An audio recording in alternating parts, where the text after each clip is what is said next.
हरे कृष्णा हरे कृष्णा। अजय हरे।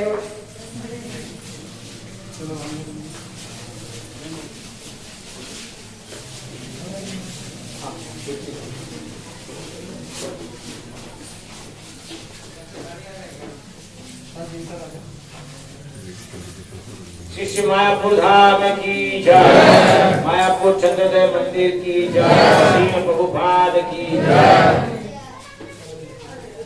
आप सभी भक्तों का ये नवनिर्माण मंदिर में स्वागत है। मैं सबसे पहले रिक्वेस्ट करूंगा, स्वागत के साथ साथ मैं यही भी कहूंगा कि कोई बातें ना करें। हाँ, यस वो सॉरी, स्पीक इन हिंदी। सभी भक्त हिंदी समझते हैं। तो ये जो मंदिर हम अभी प्रवेश किए हैं, ये जो मंदिर है ये एक अद्भुत अनोखा मंदिर है जिसे श्रील प्रभुपाद जी ने संपूर्ण विश्व में एक अद्भुत मंदिर बनाना चाहते, क्योंकि ये अद्भुत शब्द भगवान स्वयं नित्यानंद प्रभु ने बोले थे। 500 वर्ष पहले नवद्वीप मंडल परिक्रमा हुई, प्रथम परिक्रमा, और प्रथम परिक्रमा में नित्यानंद प्रभु जीव गोस्वामी को लेकर परिक्रमा किया। उस समय उन्होंने कहा था, हे जीव, यही खाने हईवे को अद्भुत मंदिर विकास, गौरांगर नित्य सेवा हईवे प्रकाश। ये अद्भुत शब्द भगवान स्वयं नित्यानंद ने कहा कि अद्भुत मंदिर बनेगा यहाँ। और उसी बातें को ध्यान देते हुए ऐसी भक्ति वेदांत स्वामी प्रभुपाद जो कि इस्कॉन के संस्थापक आचार्य, उन्होंने 1971 में कलकत्ता में थे। उन्होंने अपने प्रिय 2 शिष्य को हम मायापुर भेजे, एक है बलिमर्दन प्रभु, दूसरा है तमाल कृष्ण महाराज। उन्होंने कहा कि जाओ मायापुर में जमीन खरीदी करो, हमें वो अद्भुत मंदिर का निर्माण करना है। प्रभुपाद जी एक बार उनकी गुरुदेव भक्ति सिद्धांत सरस्वती ठाकुर महाराज की व्यास पूजा में कहे कि डियर माय डिसाइपल भक्ति विनोद ठाकुर जी ने यहाँ जन्मस्थान के निर्माण किए। मेरे गुरुदेव भक्ति सिद्धांत सरस्वती ठाकुर महाराज जी ने सबसे प्रथम गौड़ीय मठ यहाँ बनाया, और आज मैं भी कुछ महाप्रभु चरण अर्पण करना चाहता हूँ, वो है अद्भुत मंदिर।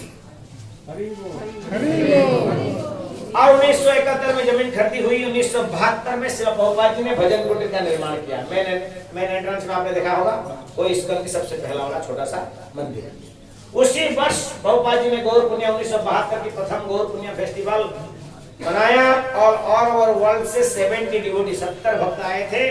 और उस समय धमाल मच गया था कि साहेब मठ कैसे हो सकता है कि विदेशी आज कलकत्ता में उनके मेन हेडक्वार्टर था जहां वो राज कर रहे थे, 30 साल के बाद में वो विदेशी लोग प्रभुपाद जी की सेवक बन के आज यहाँ सेवा कर रहे थे। तो उसी 1972 में प्रभुपाद जी ने भूमि पूजा किया इस मंदिर के लिए, और अपने अनाउंस कर दिया कि हम अद्भुत मंदिर निर्माण करना है। और अपने शिष्य लोग ने प्रयास करते रहे। अंत में 2009 में इस मंदिर का निर्माण कार्य शुरू हुई है, और 2022 में उसकी ओपनिंग होना था। क्यों? क्योंकि 2022 इस्कॉन मायापुर का गोल्डन जुबली ईयर है। 72 में भजन कुटीर का स्थापना हुई, तो 50 साल के बाद में इसका ओपनिंग होना था। लेकिन कोरोना महामारी के कारण थोड़ी सी सेवा में कार्य में देरी हो गई है, फिर काम बंद था, तो इसलिए 2023 में ओपनिंग का प्लान है। 3.5 एकड़ एरिया में कंस्ट्रक्शन चल रहा है। मंदिर की ऊंचाई 350 फीट है। 350 फीट में तो 20 फुट तो केवल सुदर्शन चक्र है जो गोल्ड पॉलिश दिया गया, साथ बाहर से आपको शाइनिंग कर रहा है। उसके नीचे कलश है जो 40 फुट की ऊंचाई है। हम सभी जानते हैं भारतवर्ष में सबसे बड़ा मंदिर जो ऊंचाई में है जगन्नाथपुरी मंदिर, जो कि उसकी ऊंचाई है 218 फीट। काफी लोग शायद उड़ीसा से हैं, तो जानते होंगे उसकी ऊंचाई कितना है पूरी मंदिर का। मैं बोला इसलिए आप कह रहे कि आप जानते हैं। 218, लेकिन ये मंदिर की ऊंचाई 350 फीट है। बाहर से आप देख रहे हैं 3 डोम है, सेंट्रल डोम, ईस्टर्न साइड डोम, वेस्टर्न साइड डोम, और 8 सब डोम छत्र हैं जो सौंदर्य के लिए। पास में जो व्हाइट मार्बल आप देख रहे हैं ये वियतनाम का है, ये बड़ी स्पेशल मार्बल है। उसमें खासियत ये है कि ये गर्मी में गर्म नहीं होता है। नॉर्मली मार्बल गर्मी में बहुत गर्म हो जाता है, आप हाथ रख नहीं सकते हैं, लेकिन ये गर्म नहीं होता है। अब मंदिर के पीछे की ओर हम प्रवेश किए हैं। ये फर्स्ट फ्लोर है। इस फर्स्ट फ्लोर ओपनिंग हो चुका है। इसको पुजारी फ्लोर कहते हैं। भगवान की रसोई घर, भोग भंडार, वस्त्र तैयार करने की, निर्माण कक्ष, वस्त्र भंडार और ज्वेलरी, पुजारी को जो भी नेसेसरी चीज है, पुजारी का डे टाइम रेस्टिंग रूम, पुजारी कॉन्फ्रेंस हॉल, इस तरह के है। जो मुख्य मंदिर है हमें दर्शन करना है वो सेकंड फ्लोर में है। और इतना बड़ा मंदिर होने के बावजूद इस मंदिर के अंदर कहीं भी भक्तों के लिए कोई निवास स्थान नहीं है। ये केवल भगवान के निवास स्थान है। सामने जो लॉन्ग बिल्डिंग है, चक्र बिल्डिंग है हमारे सामने, आपके पीछे, वो लॉन्ग बिल्डिंग चक्र भवन वो पुजारियों का निवास स्थान बनेगा। इसलिए आप जब आ रहे हैं तो देखा ब्रिज आपने देखा है, राइट। ये भक्त निवास और भगवान के निवास के बीच में कनेक्ट करता है, जिसको श्रील प्रभुपाद सेतु कहा गया है। अब हम लोग धीरे धीरे सेकंड फ्लोर में जाएंगे तो मुख्य मंदिर के टेम्पल हॉल के दर्शन करेंगे। ठीक है, जो भी किसी मन में कोई प्रश्न है आप अंत में पूछ सकते हैं। माता पिताओं से अनुरोध है, छोटे बच्चे आपके साथ में तो हाथ पकड़ के चले, क्योंकि कंस्ट्रक्शन एरिया है, कहीं खतरा का मोड़ न हो। ठीक है, प्रत्येक एक पीस 2-2 फीट के अंदर उसको ऐसे फड़ा दिया गया है और उसके अंदर क्लैंप देकर, स्टेनलेस स्टील के क्लैंप और एक 5 इंच का स्क्रू प्रत्येक पीस को होल्ड कर रहा है, तो कहीं गिरने की चांस नहीं। वो इतनी पूरी जितनी आपने बाहर देखा, हर सिंगल पीस उसमें नट बोल्ट के द्वारा उसको टाइट दिया गया है। तो इस तरह की तैयार चल रहा है। ऊपर में सेंट्रल एसी का पाइपलाइन से है, जो रेड कलर का पाइपलाइन देख रहे हैं, ये फायर फाइट के लिए, कहीं आग लगे ना लगे, लेकिन सरकार का प्रोटोकॉल होता है, भाई फॉलो करना पड़ता है उसको।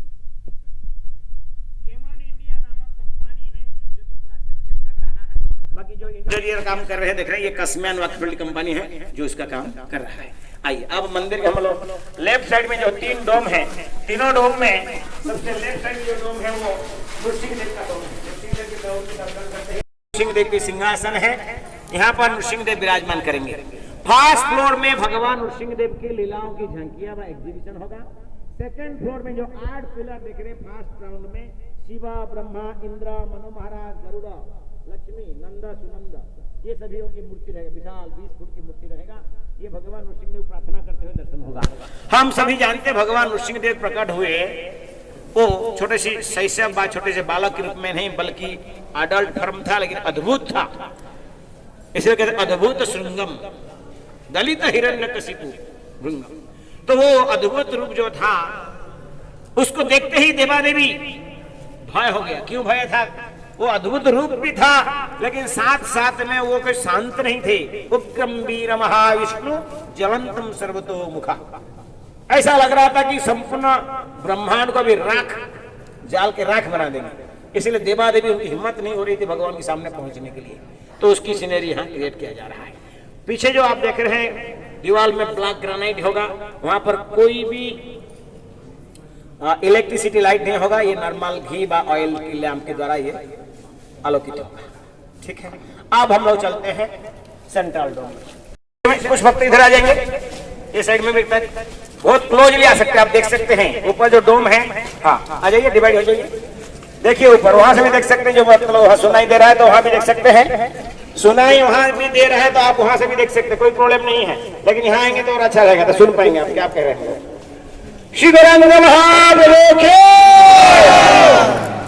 आप लोग जय जोश नहीं बोल रहे, आज उपवास है इसलिए। श्री गौरांग महाप्रभु की। आपकी थैंक यू। तो ये मेन टेम्पल हॉल है, ये मेन डोम है। ये वर्ल्ड में सबसे बड़ा डोम है आज तक। भविष्य की बात हम नहीं कर रहे हैं, आज तक की आज की डेट में देखा जाए तो ये वर्ल्ड में सबसे बड़ा डोम है, इसलिए इसको सबसे बड़ा मंदिर कहा जाता है। लेकिन ध्यान रखें, ऊंचाई में ये 2 नंबर है। वेटिकन जो है चर्च है वेटिकन सिटी में यूरोप की, वो इससे ऊंचा है, लेकिन इतना बड़ा साइज में इतना बड़ा नहीं है।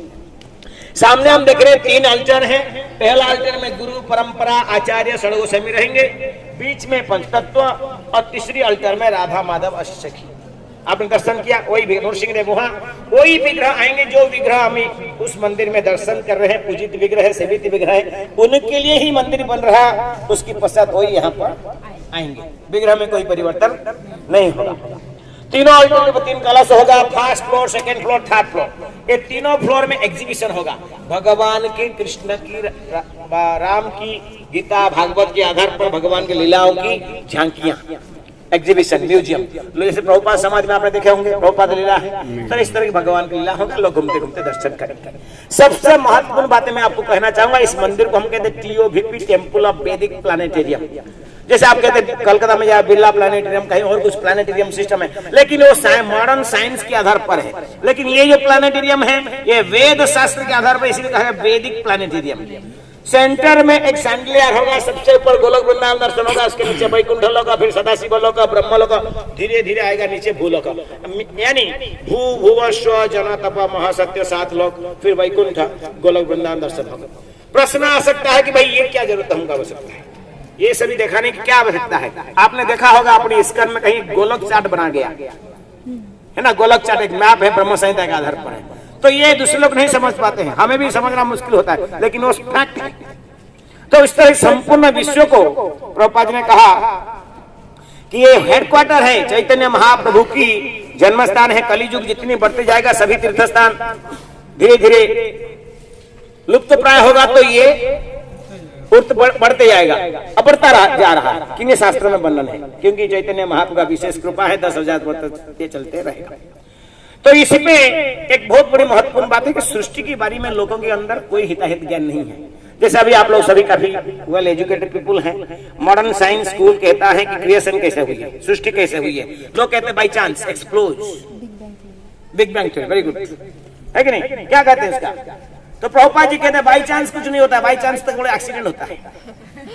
आप बाई चांस मायापुर नहीं आ गए, बाई चांस कोई डॉक्टर नहीं बन गया, बाई चांस फ्लाइट नहीं जा रहा है, जब ये सब कुछ भी बाई चांस नहीं हो रहा है। देखिए कहीं कहीं लिखा होता है the success is effort of intelligent effort, right. कहीं कहते हैं सफलता जो है कोई बुद्धिमान के कार्य के ऊपर सफलता होती है। फिर भी कितनी बुद्धि लगाए, कभी कभी इतनी प्लान करने के बाद में हमारी क्या होती है, असफल हो सकता है। तो बाई चांस क्या, बाई चांस ये फ्लाइट नहीं उड़ता है, ट्रेन नहीं चलता है, कोई बच्चा इंजीनियर बन जाता है, कोई डॉक्टर नहीं हो जाता है, ऋतु परिवर्तन हो रहा है, उसके पीछे हाथ वाले हम देख नहीं पा रहे हैं। कोई प्लेन चला रहा है, आपके नहीं, वो उड़ रहा है अपने अपने। कोई गांव के बोला यार देखो कितना बड़ा पक्षी है, आसमान में उड़ रहा है, वो पक्षी नहीं है, वो फ्लाइट है, और उसके अंदर पायलट है। एक इंजन का फेल हो जाए तो डबल इंजन है, और एक पायलट का गड़बड़ होगा तो दूसरा पायलट भी है, तब वो चल रहा है ऊपर, राइट। तो इस तरह हम देखते हैं प्रत्येक वस्तु के पीछे किसी ना किसी का हाथ होता है क्रिएशन। तो भगवान इतनी बड़ी सुंदर है, तो ऐसा कैसे हो सकता है? जो भी है, तो प्रभुपाद जी सृष्टि की बारी में बताना चाहते हैं सृष्टि किस तरह हुई, कि कैसा भगवान है। भगवान पहले गोलक धाम नित्य धाम रहता है, फिर इनमें एक्सपेंशन विष्णु लोग, विष्णु होते हैं जो वैकुंठ तैयार होता है, फिर वैकुंठ से फिर बाद में उनका एक्सपेंशन शिव जी होते हैं तो शिवलोक होता है, फिर उनके नाभि से ब्रह्म होते हैं। जैसे जैसे जैसे व्यक्ति, जैसे आपके घर में आपकी एक पिताजी का 4 बच्चे होते तो 4 बच्चों के बारे में सोचता है, भाई 4 बच्चों को 4 घर होना चाहिए, 4 अपार्टमेंट होना चाहिए, 4 रूम होना चाहिए, राइट। तो इस तरह भगवान भी जैसे जैसे ब्रह्मा हुए ब्रह्मा लोग दिया, फिर ब्रह्मा से मुनि ऋषि हुए, जड़ लोग, तप लोग, इस तरह की करते गया। देखिए लास्ट में जीव जगत उनके लिए भूलोक दिए, फिर उसके नीचे हो जाने वाले और भी लोग बोले खराब कम करेंगे, हाँ उसको तुम लोग जाओ पाताल, जाओ पाताल, तलातल, महातल इत्यादि। तो सभी भगवान ने सृष्टि करते कि हमारी पिता है, परम पिता है। तो ये सारी जानकारी होगा। दूसरी बात क्या है, लोग आखिर में कहते हैं सृष्टि की बारी में कि हम लोग बिग बैंग थ्योरी को लेते हैं कि हम लोग बंदर की बच्चे, जो कि बहुत बड़ी गलत धारणा है। आज भी लाखों बंदर भारतवर्ष में है, तो बंदर मनुष्य क्यों नहीं हो रहे? आप क्यों होते नहीं होते? ये बहुत बड़े गलत धारणा है। अब कोई कहता है कि नहीं धीरे धीरे उसका पूंछ कट गया, चलने लगा, फिर मनुष्य हो गया, ऐसा कहते हैं ना? कैसा ऐसा कहते हैं? अब किसकी नखुन हाथ देखिए, मतलब चलो उसका कट गया, कोई व्यक्ति का हाथ काट दे, उसकी बच्चा क्या बिना हाथ क्या आएगा? क्या कहते हैं बाबा? ऐसा होता है? नखून नहीं काटने से नखून लंबा हो जाता है, बाल नहीं काटने से बाल लंबा हो जाता है, उसका पूंछ धीरे धीरे कट दिया, दूसरे का क्यों नहीं कटा? कोई लॉजिक नहीं है कि नहीं?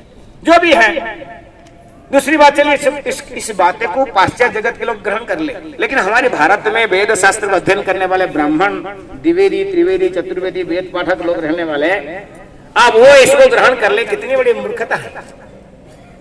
अब कहते हैं कि हमारी यज्ञ पूजा पाठ में किसको भी पूछते हैं, क्या गोत्र आपका?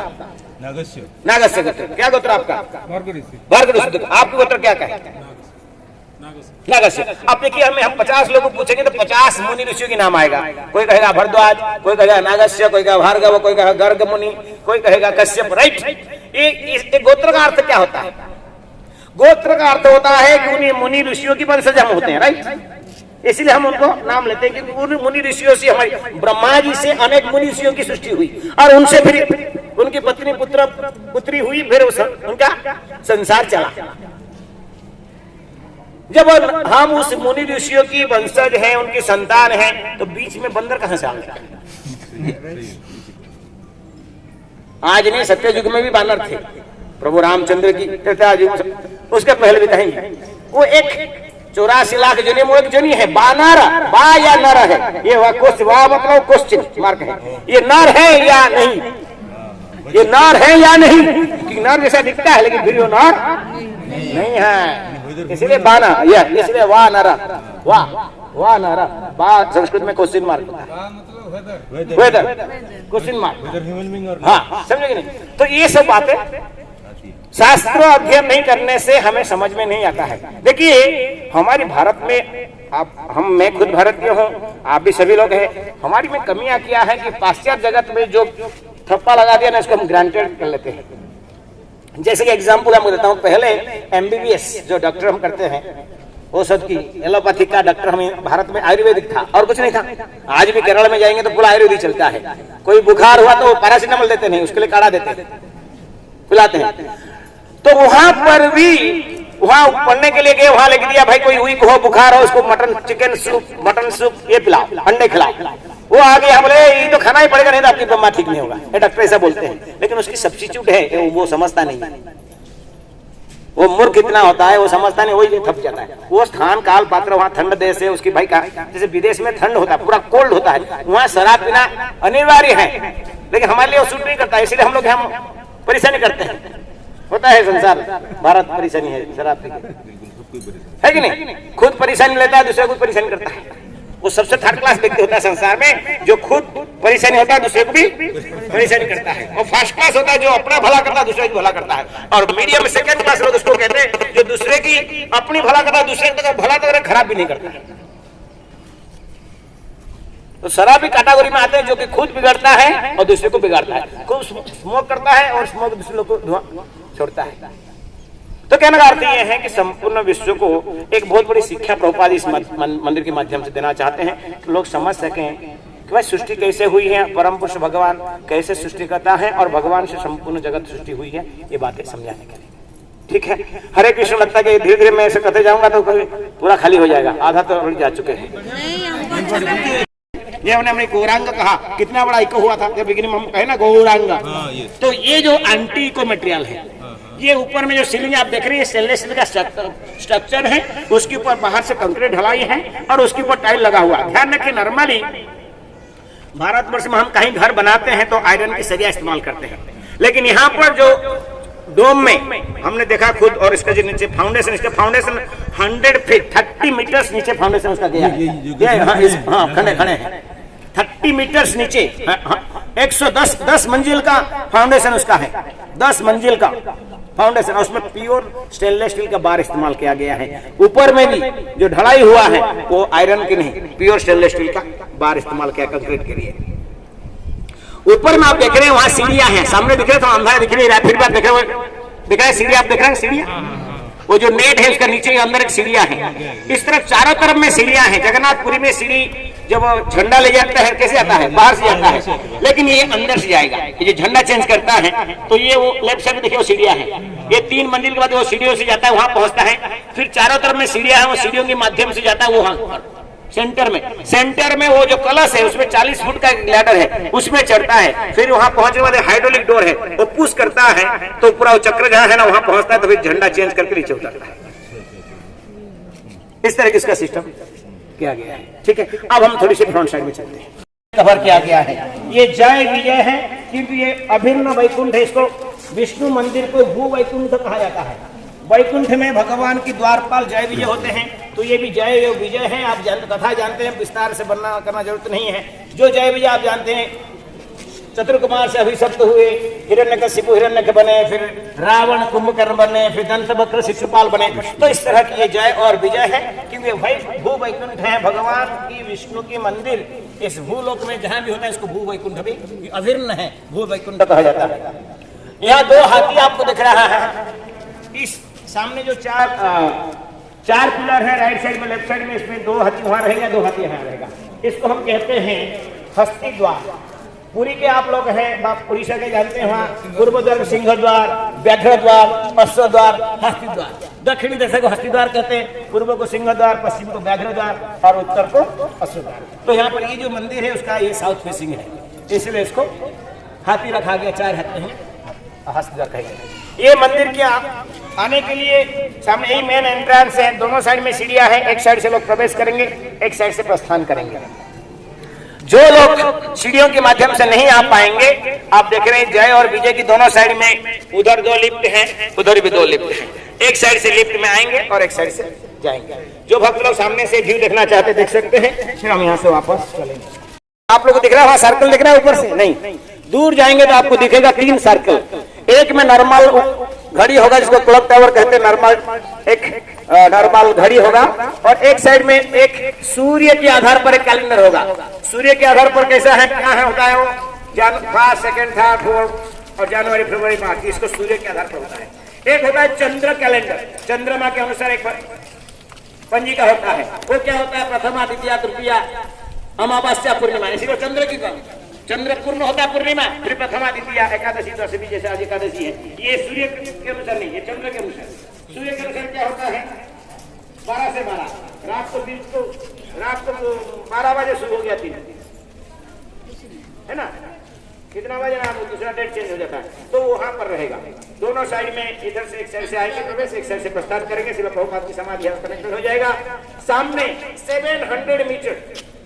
700 मीटर यहाँ से लेकर नदी तक हमारी अपनी स्कल के लैंड है। बहुत सुंदर, भविष्य में गार्डन की उसमें जहाँ काफी वाटर फाउंटेन होगा, पेड़ पौधे होगा, सिटिंग चेयर होगा, काफी लोग उसमें समय बिता सके। इस तरह से ठीक है। हरे कृष्णा। कोई प्रश्न है तो पूछ सकते हैं, नहीं तो धीरे धीरे हम लोग प्रस्थान करेंगे। एक होता है ये हमारी कुछ स्टेट लॉ होता है। हरे कृष्णा, इसको छोड़ दीजिए। कुछ स्टेट लॉ होता है, कुछ सेंट्रल लॉ होता है। ऐसे मैंने सुना हूं, मैं भी पूछा था प्रश्न कि ये बहुत नजदीक है दूसरा स्टेट की बॉर्डर का। बांग्लादेश बॉर्डर यहाँ से ज्यादा नहीं, 30 किलोमीटर दूर में है। उसका नियम होता है कि जहाँ बॉर्डर होता है, जैसे कि एरोप्लेन की जो है एरोड्रोम होता है, वहाँ ऊंचा बिल्डिंग नहीं बना सकते हैं, तो कुछ रूल्स होता है। तो इस तरह के नियम होता है, भारत के नियम है, कुछ इतनी तक आप बना सकते, ऊपर नहीं बना सकते। हुई थी तो प्रमोद चौगले, हाँ, ये महाराष्ट्र, जहाँ लोकनाथ स्वामी महाराज के नाम सुने होंगे, उनके गांव के आसपास के हैं। वो प्लान दिए थे। बाद में फिर और ऑल इंडिया की कई लीडिंग आर्किटेक्चर को लेकर काफी थोड़ा बहुत परिवर्तन हुआ। फिर आज की डेट में एक लेडीज है, उसका नाम भूल जा रहा हूँ, पुणे की है, उसके अंदर में चल रहा है। और प्रभु जी एस्टिमेट क्या है मंदिर? प्रभु जी बहुत अच्छा सुंदर प्रश्न पूछे। आप सभी बातें करें, कोई सुनने की मूड में, फोटो की मूड में, आपको अवश्य देंगे, उसके जवाब जरूर देंगे। 9 में मंदिर शुरू हुआ तो 8 में उसकी तैयारी हुई, प्रेजेंट किया गया था। उस समय उसके बजट था 600 करोड़, 600 करोड़ रुपए। लेकिन आज की डेट में तुरंत में नहीं होगा, क्योंकि day to day material cost, labour cost बढ़ती जाती है। तो आशा करते लगभग 900 करोड़ रुपए में ये कंप्लीट होगा। और उसमें जो विशेष करके अम्बरीश प्रभु, जो अमेरिका निवासी हैं, श्रील प्रभुपाद के शिष्य हैं, आपने सुना होगा, उनका नाम है अल्फ्रेड बुश फोर्ड। ये फोर्ड कंपनी जो कार हम देखते हैं, उस कार कंपनी के जो मालिक हैं, तो उनकी यहाँ फाउंडेशन काम शुरू हुआ है, आज भी दे रहे हैं। साथ साथ में उन्होंने कहा कि 50% मेरा और सभी भक्तों का 50%, अर्थात आप लोग का। तो इस तरह की शुरू हुई और धीरे धीरे संपूर्ण विश्व में काफी भक्त दे रहे हैं। काम चल रहा है, कुछ दे रहे हैं, कुछ दे चुके हैं। तो इस तरह आपसे भी हम अपील करेंगे, यथाशक्ति आप भी सहयोग करें ताकि मंदिर में आपके हिस्सा बन जाएंगे। देखिए 2 साल के बाद में आप लाखों रुपया भी लेके आएंगे तो 1 रुपया भी आप मंदिर की कंस्ट्रक्शन में नहीं लगा सकते। आप विद्यादान, गीतादान, अन्नदान, वस्त्रदान सब कर सकते हैं आगे चल के 2 साल के बाद में। लेकिन इस मंदिर के अंदर जो कंस्ट्रक्शन की सेवा है 2 साल के बाद में कुछ भी नहीं कर सकते। इसलिए हमारे पास कई स्कीम्स हैं, उसमें 1 रुपया दे सकते हैं, 10 रुपया दे सकते हैं, 100 रुपया दे सकते हैं। एक स्क्वायर फुट प्लान है, 7,000 रुपीज का 1 स्क्वायर फुट कंस्ट्रक्शन, जहां आप भगवान के सामने खड़ा होके आप अपनी कंस्ट्रक्शन एरिया में आप खड़ा होके भगवान को दर्शन कर सकते हैं। आप तो दर्शन करेंगे लेकिन प्रत्येक दिन वहाँ 1000 लोग उसी 1 स्क्वायर फुट के ऊपर खड़ा होके भगवान के दर्शन, तो उसी सारी पुण्य फल के दाई आप होंगे। जैसे अभी मंदिर बना हुआ है, ना आपने बनाया ना हमने बनाया, लेकिन उसमें हम आनंद ले रहे हैं। तो जो लोग जिस लोगों ने निर्माण किए थे सारी पुण्य की फल को हकदार होते हैं। तो इस तरह एक स्क्वायर फुट प्लान होगा जो हर कोई व्यक्ति कर सकता है। उसके आगे है Nrisimhadeva brick, Nrisimhadeva golden brick, जो कि 51,000 है। जो व्यक्ति 51,000 देगा तो वो उनके नाम पर एक ब्रिक होगा और नृसिंहदेव के चरण में जाएगा। जो 1 लाख रुपया देके पंचतत्व का गुरु परंपरा के चरण में उनका ब्रिक जाएगा। मैं ऑफिस में आपको दिखा दूंगा जो इंटरेस्टेड है। और एक ब्रिक है 1.5 लाख, 1.5 लाख रुपया का है, जो कि राधा माधव के अल्टर का नीचे जाएगा। ये ब्रिक में आपका पिताजी का या परिवार के नाम रहेगा और भगवान के चरण, जो हम कहते हैं भगवान आपके चरण में हमें स्थान दीजिए, वो एक मौका है। और फिर आगे तो बहुत सेवा है, 10, 50, 20 करोड़ रुपया तक हर व्यक्ति का अपना शक्ति के अनुसार वो सेवा कर सकता है। बाकी सेवा तो 1 रुपया भी देंगे, हम ग्रहण करेंगे। लेकिन मैं आशा करता हूँ कि नृसिंहदेव का ब्रिक है या एटलीस्ट जितनी भक्त मैं देख रहा हूँ 2 साल के अंदर 700 डेज 700 दिन में 7,000 रुपया कुछ भी नहीं है, राइट। हर कोई व्यक्ति, अभी कुछ दिन पहले भक्त आए थे बम्बे से, मैंने कहा कि भाई आप दूसरा सब स्कीम बताया। उनकी फैमिली में वो लोग 7 लोग थे। बोला प्रभु जी हम 7 स्क्वायर फुट करेंगे हर व्यक्ति। हमारे जो परिवार में 7 लोग हैं, 7 नहीं 11 लोग थे परिवार में। बोला कि 11 लोग का 3 बेटे थे, उनके बहू पत्नियां बच्चे। बोले 11 हैं, 11 स्क्वायर फुट कर दो, लेकिन हम लाख रुपया नहीं देंगे, 77,000 आपको देंगे कि हमारी हर भक्त का 1 स्क्वायर फुट मंदिर में हो जाएगा। तो इस तरह के आप देख सकते हैं, जिसका घर में कोई पति पत्नी है 2 स्क्वायर फुट दे सकते हैं, 4 स्क्वायर फुट दे सकते हैं, 1 स्क्वायर फुट दे सकते हैं। आपकी पोर्टेबल है, कोई जबरदस्ती नहीं है। इसका अर्थ आपको हमने मंदिर देखा है इसलिए आपको पैसा देना है। आप पैसा देंगे, डोनेशन देंगे तो मंदिर बनेगा, नहीं देंगे तो भी मंदिर बनेगा। लेकिन आप महसूस करेंगे 2 साल बाद में, बाबा उस समय प्रभु जी बोला था हम दे देते, तो हमारा थोड़ी सी लक्ष्मी लग जाता, अब हम दिए नहीं तो क्या करें।